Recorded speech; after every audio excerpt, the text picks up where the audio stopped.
So, dear students, today I am going to start your main topic, and I assume that you guys have already read the material which I have provided in the form of hand notes. So you have to not read all the complete that hand notes.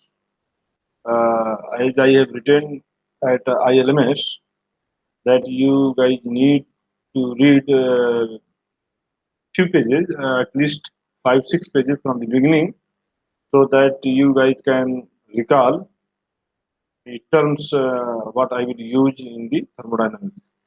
And the remaining page, when I will tell, then you guys must read. But right now, just beginning few pages. So today I am going to start kinetic model. So in a kinetic model, generally, you know, here in kinetic model, the kinetic theory of the gases is based on the following assumptions. So first assumption was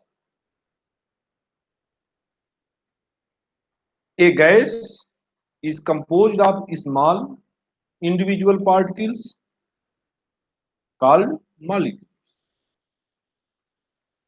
The molecule of the same gas are all alike but differ from the molecule of the other gases. And second postulate was the distance between the molecule is large as compared to that of a solid or liquid, and hence the force of the intermolecular attraction are negligible. And third postulate was the molecule are continuously in the motion with varying velocities, and the molecule moves in straight line. Remember, in a straight line between any two consecutive collisions. The collision do not alter the molecule density of the gas.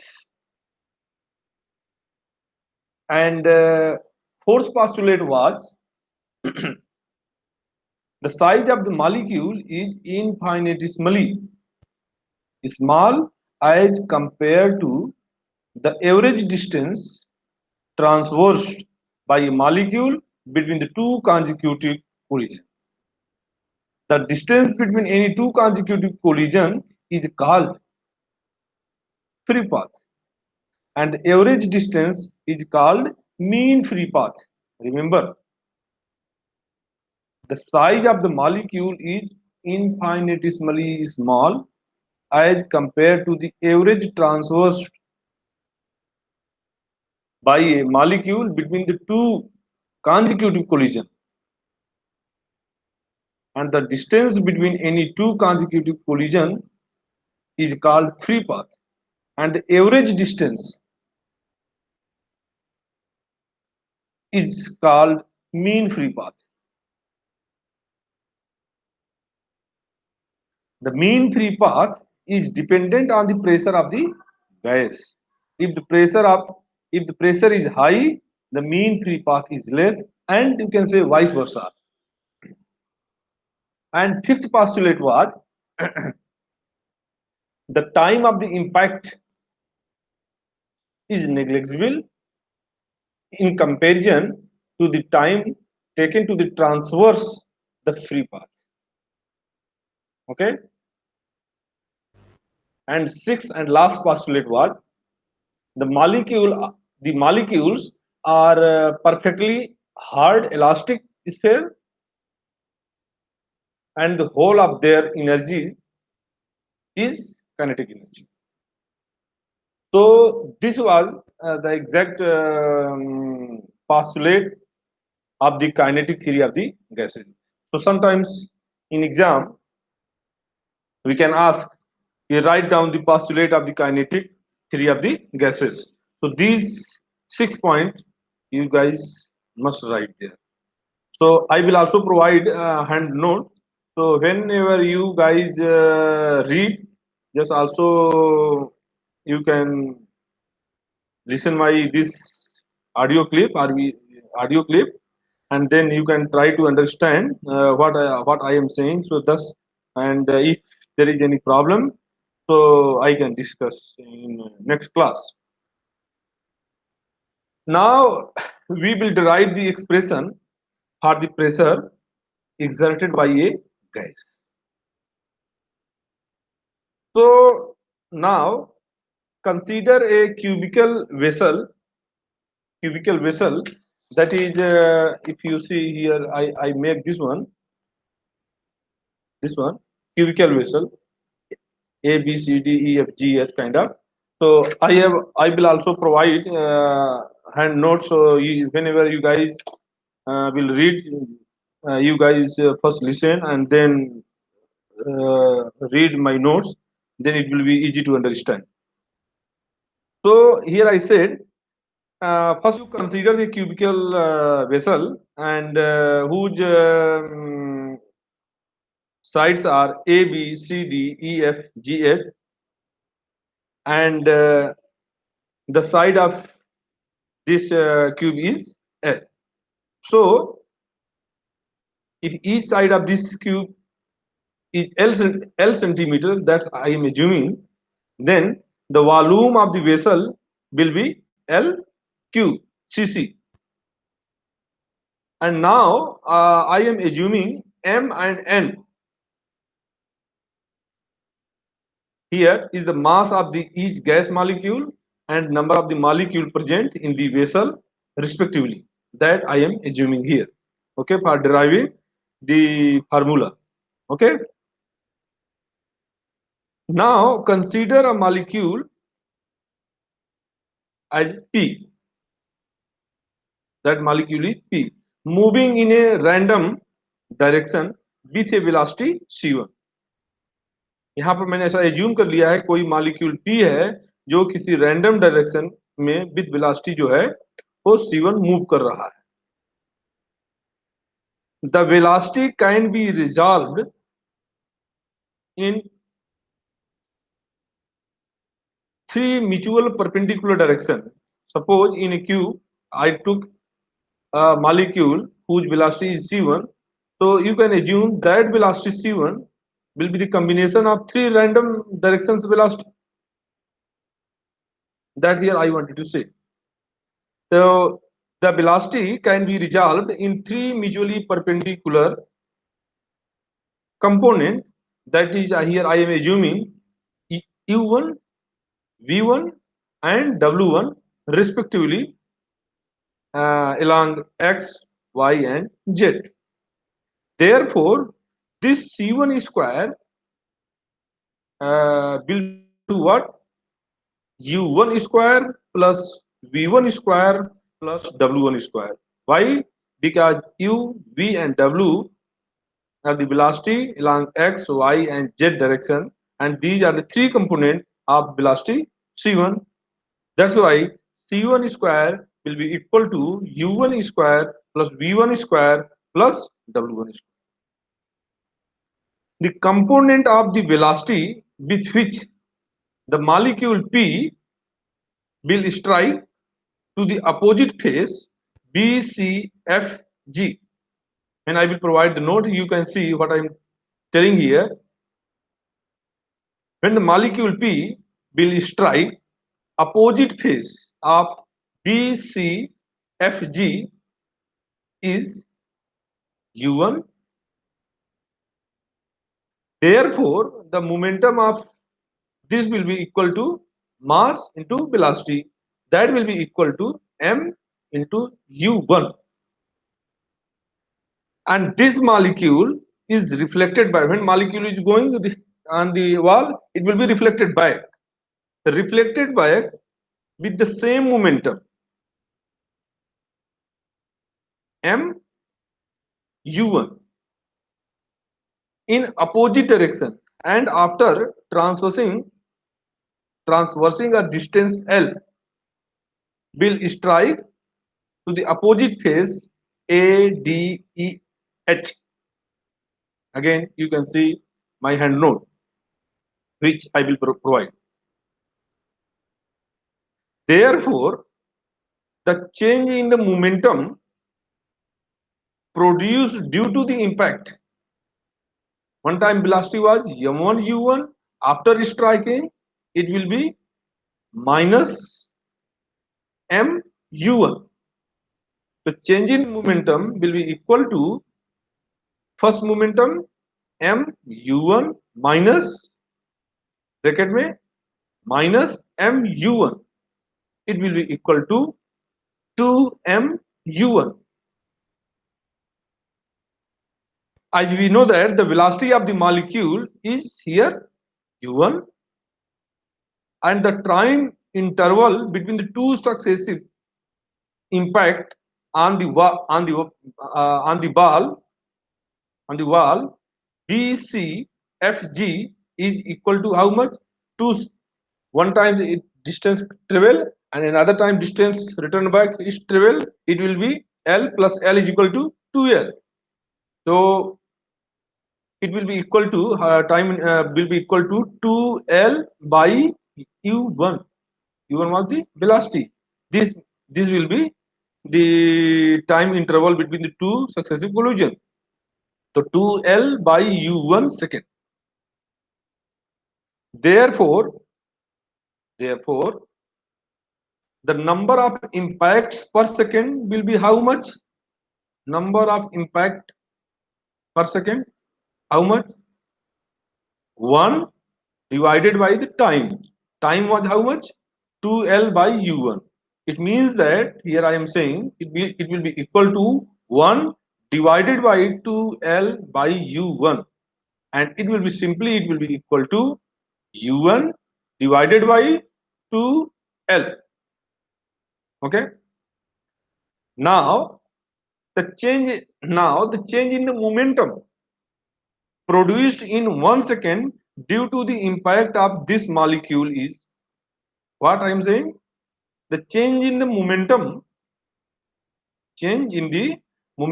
produced in 1 second due to the impact of this molecule will be equal to how much? 2m u1 multiplied by u1 by 2L, and it will be equal to m u1 square by L. This is what? Change in the momentum produced in 1 second due to the impact of this molecule is equal to m u1 square by L. Therefore, the force, remember, therefore, the force due to the impact of all n molecule, because here I have assumed in the whole cube there are n molecules.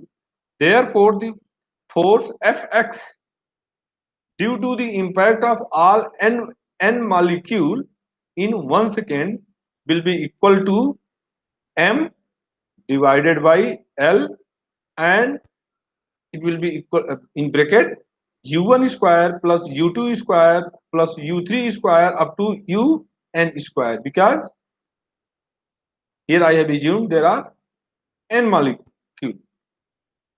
Therefore, the force per unit area on the wall BCFG of ADEH is equal to the pressure Px. Therefore, pressure Px will be equal to mass divided by L, again multiply by L square, and it will be equal to u1 square plus u2 square plus u3 square up to plus un square. Similarly, because here I said it is force per unit area on the wall BCFG of ADEH is equal to the pressure Px, because here I took all the velocity in direction x direction. That's why it was pressure Px. Now in the similar way, if we take the velocity along y direction, so we can say similarly the pressure Py on the walls C, D, E, F and A, B, G, H is given by Py is equal to m by L cube bracket में v1 square plus v2 square plus v3 square plus vn square. In the similar way, pressure Pz on the wall AB, CD and EF, GH is given by Pz is equal to m by L cube plus Wn square plus W2 square plus W3 square up to plus Wn square. As the pressure of the gas is the same in all directions. Here, pressure of the gas is same in all direction. In x, y, z, all three direction pressure is same. So the total pressure P is given by P will be equal to average pressure. You can say the total pressure it will be equal to Px square plus Py square. Sorry. P will be equal to pressure Px plus pressure Py plus pressure Pz divided by 3. So all three pressure along x, y and z, and it will be divided by 3. It will give you net pressure. So whatever we have calculated pressure along x and y and z direction, we will take that pressure and we will divide by 3.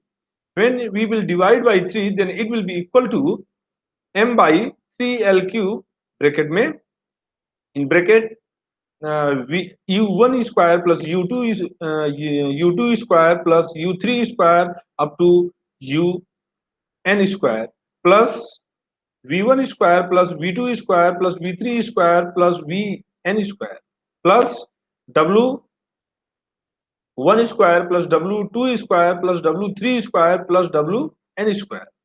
Again it will be equal to m divided by 3l cube in bracket u1 square plus v1 square plus w1 square plus u2 square plus v2 square plus w2 square plus u3 square plus v3 square plus w3 square again plus dot dot dot plus u1 square plus vn square plus wn square. And again if we summarize this one, then it will be equal to m by 3l cube in bracket c1 square plus c2 square plus c3 square plus cn square. Why? Because in beginning I said c1 square will be equal to u1 square plus v1 square plus w1 square. In the similar way, c2 square will be equal to u2 square plus v2 square plus w2 square. In the similar way, cn square will be equal to un square plus vn square plus wn square.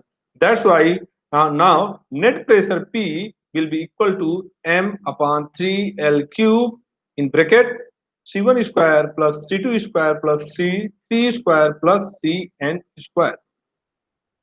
Here in denominator we are getting L cube. Here L cube is the volume of the cube. So here we can write L cube is equal to V. Let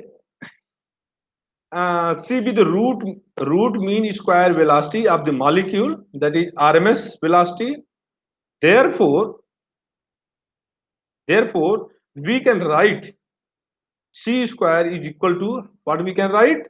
C square can be written as C1 square plus C2 square plus C3 square plus Cn square divided by n. Why? Because n is the number of the molecule. Therefore, we can write mc square is equal to c1 square plus c2 square plus c3 square plus cn square. Now we will put this cn square is equal to c1 square plus c2 square plus c3 square plus cn square in the above expression. So you will get the p will be equal to m n c square divided by 3v. Here I am taking capital M. Capital M.